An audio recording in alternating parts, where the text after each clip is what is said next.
চলুন আপনাদেরকে আমার এক প্রিয় জায়গায় নিয়ে যাই। জাউইং স্টেশন, লাইন 14, এক্সিট ডি দিয়ে বেরোলে পড়বে সান পার্ক।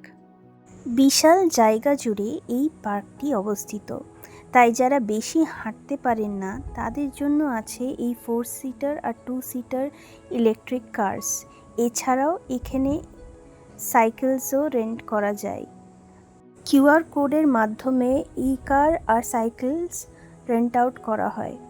এছাড়াও গ্রুপে এলে এই টাইপের বাসে গোটা পার্ক ঘুরে আসা যায়। চারিদিকে সারি সারি গাছ, নানা রকমের ফুল, ফাউন্টেন, লেক, পাখির ডাক, সব মিলে একটা সুন্দর মনোরম পরিবেশ তৈরি করে। পুরো পার্ক জুড়ে ন্যাভিগেশন সাইনবোর্ড থাকায় পার্কে ঘোরাটা খুব সহজ হয়ে ওঠে। এখানে একাধিক ওয়াশরুম এবং মোবাইল চার্জ করার জন্য পাওয়ার ব্যাংক স্টেশন আছে।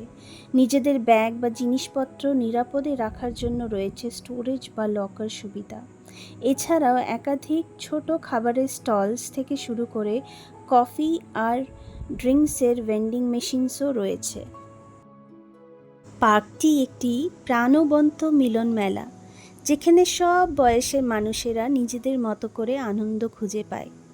ছায়া শীতল বসার জায়গায় বয়স্ক মানুষেরা গল্প করেন, ব্যায়াম করেন আর পার্কের মিষ্টি হাওয়া উপভোগ করেন।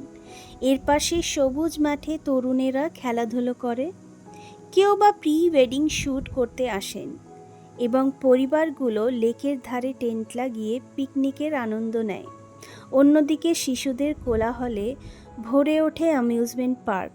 সেখানে নাগরদোলা ও রোলার কোস্টারের মতো রাইডগুলো চড়ার সময় তাদের রোমাঞ্চ জড়ানো চিৎকার বাতাসে ভেসে বেড়ায়।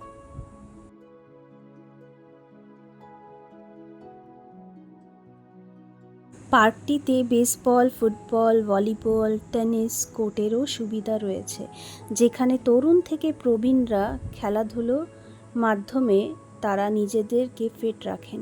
এখানে ই কার, সাইক্লিং ছাড়াও বোটিংয়ের অপশানও পাওয়া যায়। আমরা প্রায় এই পার্কে ঘুরতে আসি। আপনারা এমনি পার্ক আর কোথায় দেখেছেন আমাকে কমেন্ট সেকশনে জানাবেন।